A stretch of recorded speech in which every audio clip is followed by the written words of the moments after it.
तो फिल्म की शुरुआत होती है एरिक से, जो एक सुनसान आइलैंड पर अकेला आया था। एक लंबी ड्राइव के बाद वो एक कार के पास आकर रुकता है, जिसके बारे में पता चलता है कि ये कार उसी की दोस्त की थी। वो कार से उतरकर अपनी कार में से एक रेड बैग निकालता है और इन दोनों कार्स के नंबर प्लेट्स को चेंज कर देता है, जिसके बाद वो दोनों गाड़ियों में से फिंगरप्रिंट इरेज करता है और आगे का सफर पैदल ही करने लगता है। वो समुद्र के किनारे एक घर के पास पहुंचा था।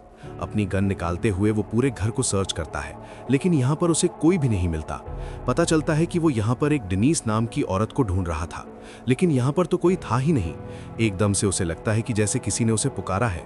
वो घर से बाहर जाकर देखता है, लेकिन यहाँ दूर दूर तक कोई नहीं था। उसे दोबारा वही आवाज़ आती है और अब वो आवाज़ का पीछा करते हुए समुद्र के किनारे पर पहुंचता है, जहां उसे एक मेटल का बैग दिखता है और करीब ही पड़ा बहुत सारा खून भी दिखता है। खून देखकर एक मर्तबा के लिए तो एरिक घबरा गया। उसे पास ही एक औरत का ब्रेसलेट भी दिख गया। कुछ तो उसे समझ आ रही थी कि ये सब विनीस का हो सकता है, पर उसे कुछ कंफर्म नहीं था। इसलिए वो पास पड़ी एक बकेट उठाकर सब कुछ क्लियर कर देता है और बकेट को भी समुद्र में फेंक देता है। तभी उसे दोबारा किसी के पुकारने की आवाज़ आती है। ये मैट था, डेनीस का बेटा और एरिक का पार्टनर, जो अपनी मॉम के बारे में पूछने लगा था। एरिक उसे बताता है कि मैंने तो उसे यहाँ आते देखा ही नहीं। इतने में ये लोग घर पहुँचते हैं तो देखते हैं कि पॉल भी यहाँ आ गया था। ये उनका चौथा साथी था। असल में मैं बताता हूँ यहाँ चल क्या रहा था। ये लोग $10 मिलियन की एक पेंटिंग चुरा कर लाए थे, जिसके बाद उनका प्लान था कि ये लोग इस घर में स्टे करेंगे और उसके बाद मुल्क छोड़कर चले जाएंगे। सबसे पहले आना था यहाँ पर डेनीस को, जिसके पास वो पेंटिंग थी। और अब तो वो यहाँ पर थी भी नहीं। इन लोगों को लगता है कि जरूर एरिक ने डेनीस को मार दिया होगा, क्योंकि जो पेंटिंग डेनीस के पास होनी चाहिए थी वो इस टाइम एरिक के पास थी। और जाहिर सी बात है, डेनीस को मारकर उसका हिस्सा भी तो बढ़ जाता। खैर, पॉल और मैट अपना ये खर्चा एरिक को नहीं बताते। वो एरिक से कहते हैं, हम एक दिन यहाँ पर डेनीस के आने का इंतजार करेंगे और अगर वो ना आए तो फिर यहाँ से चले जाएंगे। इतने में एरिक इन सब के फोन्स लेकर उसे रेड बैग में डाल देता है, जो उसके पास पहले थे, और उसे समंदर के बीचों बीच गिरा आता है। अभी एरिक वापस लौटा भी नहीं था कि उसे समंदर से अजीब आवाज आने लगी। ये आवाज इतनी तेज थी कि मैट और पॉल को भी साफ सुनाई दे रही थी।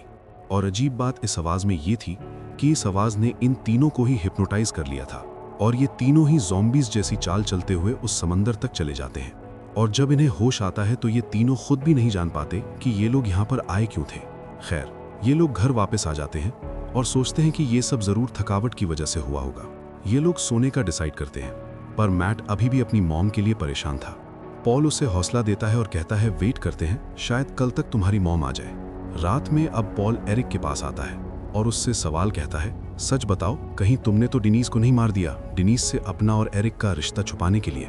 एरिक पॉल को यकीन दिलवाता है कि मैंने ऐसा कुछ नहीं किया।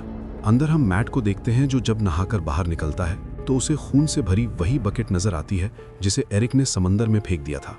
बकेट को देखकर वो परेशान हो जाता है और जैसे ही उसके अंदर हाथ डालता है तो बकेट के अंदर से उसकी मॉम डेनीस का ब्रेसलेट भी निकल आता है। इस ब्रेसलेट को देखकर वो गुस्से से पागल हो जाता है और उसका शक यकीन में बदलने लगता है कि जरूर एरिक ने ही उसकी मॉम को मार दिया है। मैट एरिक के ऊपर जोर जोर से चिल्लाने लग जाता है और पॉल उसे काम डाउन करने की कोशिश करता है।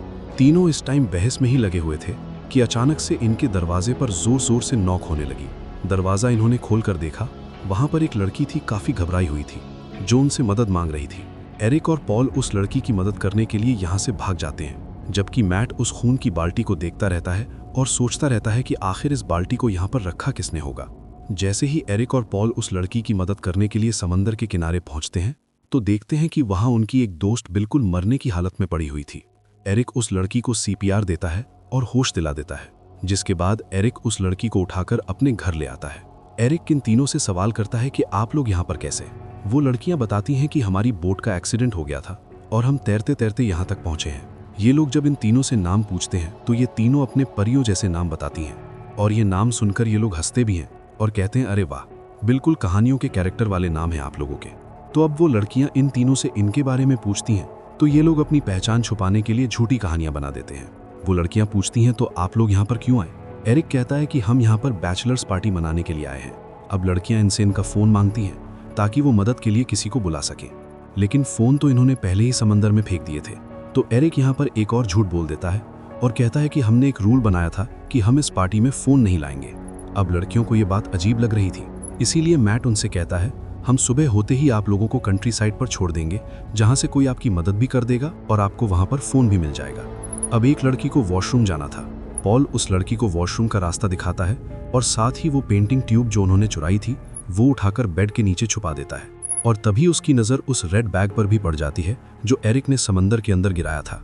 अजीब बात थी, वो बैग अब घर के अंदर था। पॉल इस टाइम ज्यादा सोचता नहीं और उस बैग को भी उठा के बेड के नीचे छुपा देता है। पॉल घबराया हुआ मैट को किचन में लेकर जाता है और उसे बताता है कि मुझे लग रहा है कि एरिक हमारे साथ गेम खेल रहा है, क्योंकि जो बैग हमने एरिक को दिया था समुंदर में फेंकने के लिए, वो बैग अब घर पे है और उसके अंदर सारा सामान वैसे का वैसा ही है।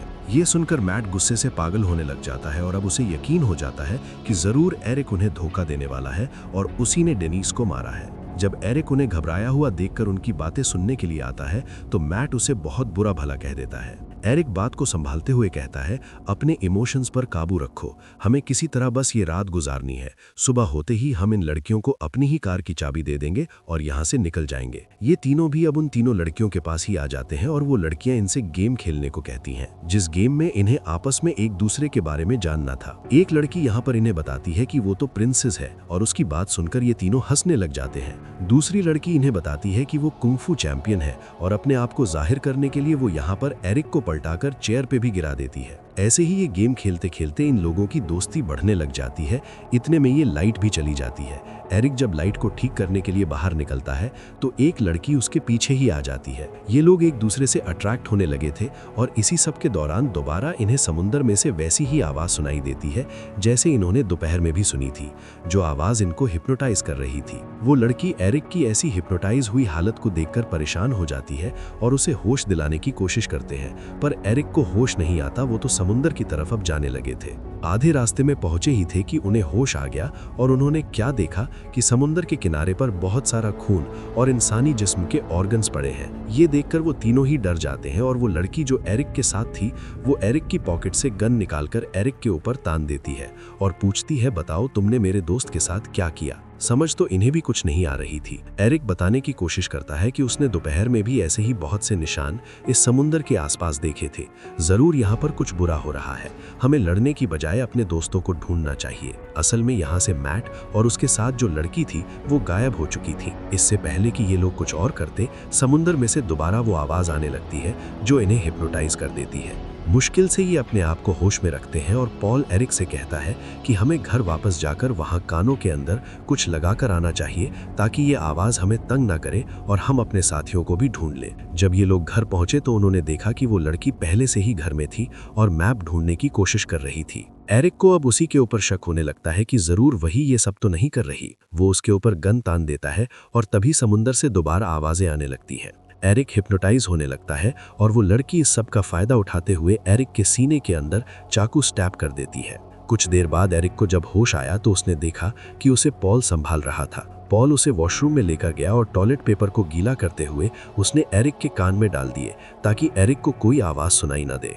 एरिक अब मैट को ढूंढने के लिए बाहर चला जाता है, लेकिन यहाँ पर काफी अंधेरा था। ऐसे में एरिक का पांव किसी फ्लैशी चीज से टकराता है और वो भी यहाँ पर स्लिप हो जाता है और उसके स्लिप होते ही कोई न दिखने वाली चीज, कोई पावर उसे खींचते हुए समुंदर के अंदर ले जाती है और डुबा देती है। पॉल ने दूर से हल्का फुल्का सा ये नजारा देखा था। अब उसके साथ ये सब न हो जाए इसके लिए वो अपनी पेंटिंग लेता है और अपने आप को घर के पिलर के साथ अच्छी तरह रस्सियों से बांध देता है ताकि ये आवाजें उसे अपनी तरफ अट्रैक्ट न कर सकें। आवाजें तो बहुत आईं, पर इन रस्सियों ने अपना काम दिखाया। पॉल के हिप्नोटाइज होने के बावजूद भी पॉल समुंदर की तरफ नहीं बढ़ा। सुबह हो जाती है, पॉल को होश आ जाता है। वो अपने आप को रस्सियों से आज़ाद करता है और तभी उसके माइंड के फ्लैशबैक सीन से हमें पता चलता है कि पॉल ने पहले ही पुलिस को एरिक की तस्वीर देते हुए उनके यहाँ आने का बता दिया था, क्योंकि उसे एरिक पर यकीन नहीं था। उसे लगता था कि जरूर एरिक उसे धोखा देगा।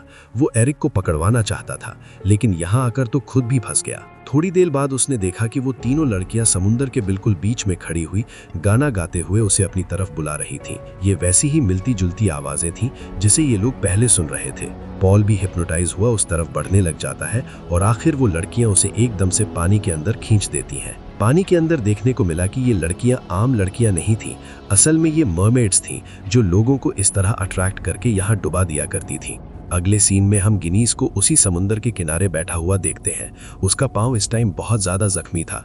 ऐसा लग रहा था कि जैसे उस पर किसी ने हमला किया हो, लेकिन वो फिर भी बच गई थी। वो अपने ही कपड़े फाड़ते हुए अपने जख्म को बांध लेती है और जब इस घर में आती है तो देखती है कि इस घर में तो कोई भी नहीं था, उसका कोई साथी नहीं था और जिस पेंटिंग को वो इतनी मेहनत से चुरा कर लाए थे वो पेंटिंग यहाँ दीवार पर लगी हुई थी। एकदम से दोबारा कोई ना दिखने वाली चीज आकर गिनीज को भी खींचते हुए समुंदर के अंदर ले जाती है और डुबा देती है। मूवी के पोस्ट क्रेडिट सीन में हमें उस पेंटिंग को दिखाया जाता है जो असल में मरमेड्स की ही पेंटिंग थी। ये सिर्फ एक पेंटिंग नहीं थी बल्कि इस पेंटिंग के अंदर पूरी कहानी बसी हुई थी, जिस कहानी का ये सब भी हिस्सा बन जाते हैं। और इसी के साथ ये मूवी यहाँ पर खत्म हो जाती है।